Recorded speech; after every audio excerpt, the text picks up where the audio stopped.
कोई फर्क नहीं पड़ा। अब बात आती है कि पुलिस ने कोई एक्शन क्यों नहीं लिया, क्योंकि आकिब के पापा जी जो थे वो पॉलिटिक्स में थे, पैसा वैसा देके सारी चीज़ों को उन्होंने दबा दिया।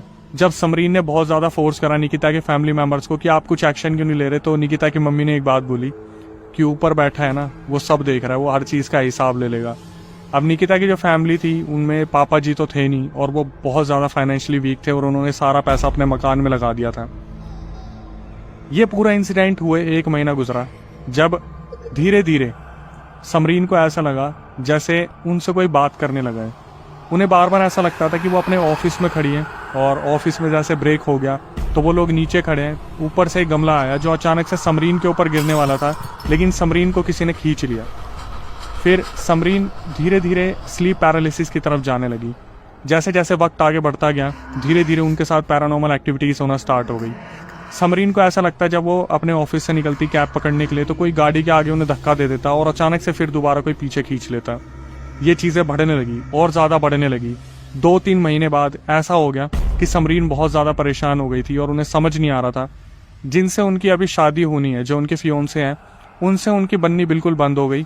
और जो तनुज नाम का लड़का था, जो एक्स बॉयफ्रेंड था निकिता का, उससे उनका अट्रैक्शन बहुत ज़्यादा होने लगा। लेकिन उन्होंने फिर भी अपनी फीलिंग्स को बहुत ज़्यादा कंट्रोल करना स्टार्ट किया और वो बहुत ज़्यादा एग्रेसिव होने लगी थी। एक टाइम पे वो बहुत ज़्यादा फ्रस्ट्रेट हो गई थी, अपनी छत पे गई थी कि वो वहाँ से छलांग मार देंगी। लेकिन फिर ऐसा ही हुआ, उन्हें ऐसा लगा जैसे किसी चीज़ ने उन्हें धक्का मारा और एक किसी एंटिटी ने या किसी चीज़ ने उन्हें हाथ खींच के वापस बुला लिया। अब हुआ क्या, वो चल के नीचे आ गई और इस दौरान जो आकिब था वो बार बार जो है समरीन को कांटेक्ट करने की कोशिश करता था और बार बार फ़ोन उठा के बोलता था कि मुझे तुम्हें एक सच बताना है, मुझे तुमसे बात करनी है, मुझसे एक बार मिल लो। तो समरीन बार बार इग्नोर करती थी कि वो नहीं जाना चाहती थी सामने। लेकिन फिर एक दिन समरीन ने इस चीज़ का फैसला करा कि वो आकिब से बात करेंगी कि आकिब क्यों पीछे पड़ा हुआ है।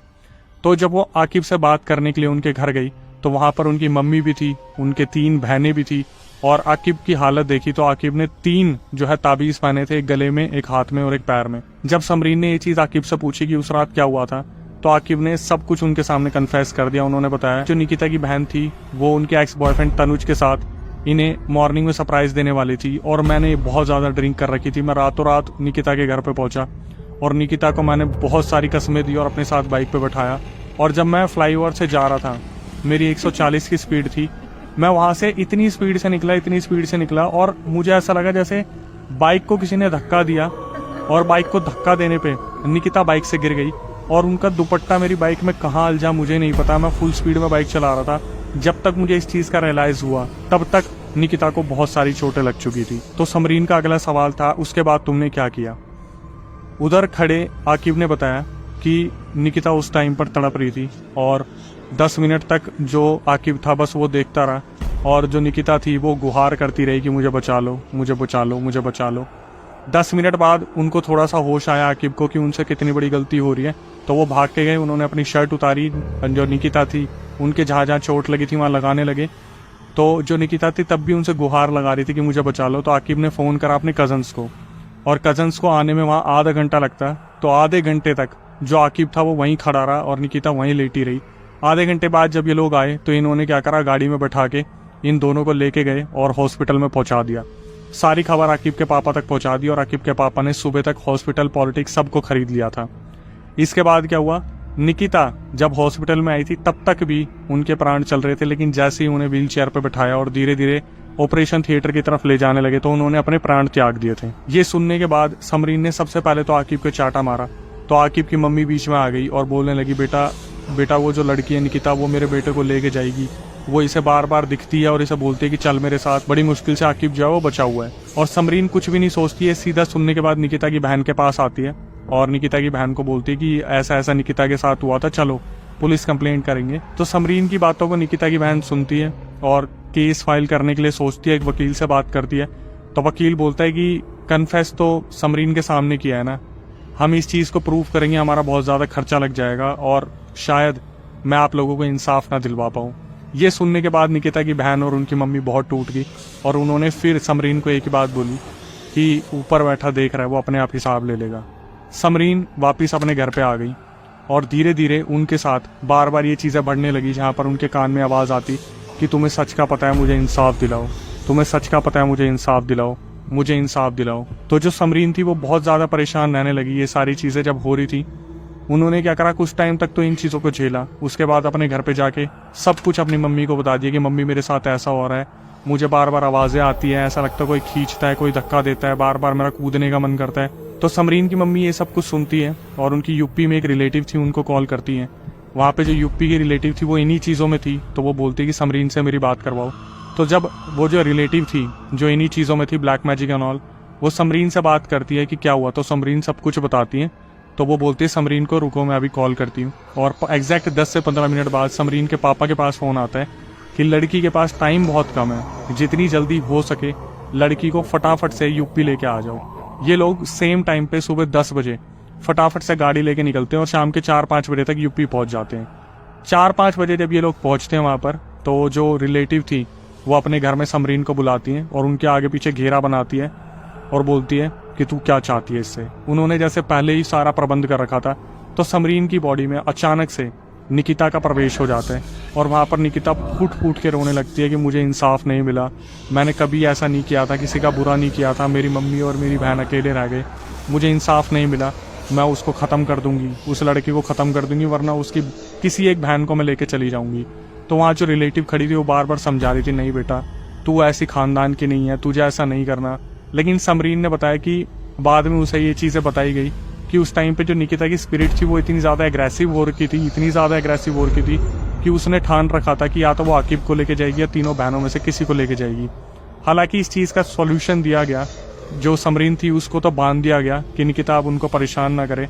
लेकिन जब स्पिरिट से बात करी गई तो निकिता ने जो चीज़ें बताई, समरीन को वो डिफेंड करती आ रही थी कब से, क्योंकि वहाँ पर जो एक्सीडेंट हुआ था उसकी सारी सच्चाई अब खुल के आने वाली थी। जो निकिता की स्पिरिट थी उसने बताया कि ऐसा नहीं था कि आकिब को पता नहीं था कि मैं गिर गई हूँ।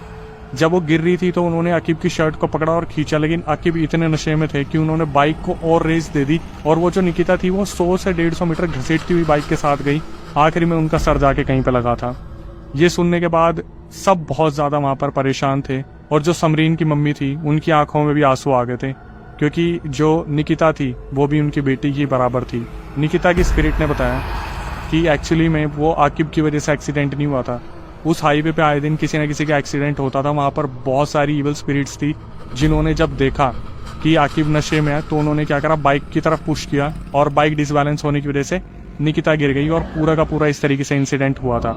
लेकिन जो आकिब ने उनकी हेल्प नहीं करी थी उसका बदला निकिता की स्पिरिट को लेना था। समरीन को पूरी तरीके से बांध दिया गया और समरीन को अपने घर भेज दिया गया। 1 साल तक निकिता का कोई भी आभास समरीन को नहीं हुआ। चीज़ें धीरे धीरे अपने ट्रैक पे आ गई। एक दिन समरीन ने बताया कि अक्षय भाई, मैं अपनी मम्मी के साथ सब्जियां लेने गई थी मार्केट में, तो मैंने एक लड़की को देखा जो पागलों की तरफ मेरी तरफ भागती आ रही थी। जब वो भागती आ रही थी तो समरीन ने बताया कि मैं बहुत ज़्यादा डर गई थी। मैंने पास से जब देखा तो वो एक लड़की थी जिसके सारे बाल फैले पड़े थे, आंखों के नीचे डार्क सर्कल्स थे, बिल्कुल पागल हो रखी थी वो। और वो और कोई नहीं थी, वो आकिब की उससे छोटी वाली बहन थी, तीनों बहनों में से सबसे बड़ी वाली बहन। तो वो आके समरीन को बोलती है कि मेरे पे कोई भरोसा नहीं कर रहा, वो मुझे ले जाएगी, प्लीज़ मुझे बचा लो, प्लीज़ मुझे बचा लो। तो जो समरीन की मम्मी थी वो एकदम से हटाती है, हट मेरी बेटी से, और वो अपनी बेटी को लेकर चली जाती है। उसके बाद क्या हुआ, जो आकिब की बहन थी उसका इलाज चंडीगढ़ के पीजीआई हॉस्पिटल में ना करवा के उनकी मम्मी उन्हें यूपी लेके चली गई। और वहाँ पर जाके उनकी जो बहन थी, बस ये खबर आया कि आकिब की बहन ने वहाँ पर दम तोड़ दिया है।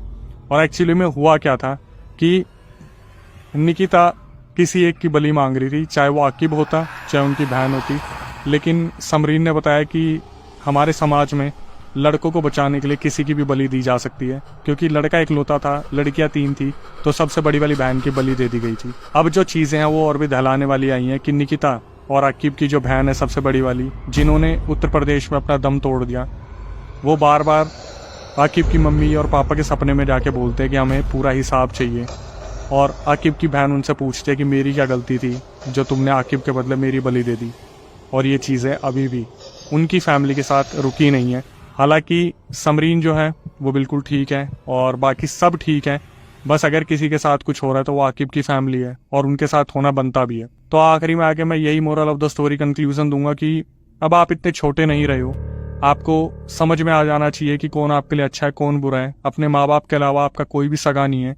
और सच में जो चीज़ है कि ऊपर बैठा कोई ना कोई तो है जो हर चीज़ का हिसाब आपसे लेगा। तो थोड़ा सा सोच समझ के कि आज आप बुरा करोगे और कल उस चीज़ को कोई देख नहीं पाएगा, तो ऊपर वाले के सामने कोई पर्दा नहीं है जो शायद आपको बचा ले।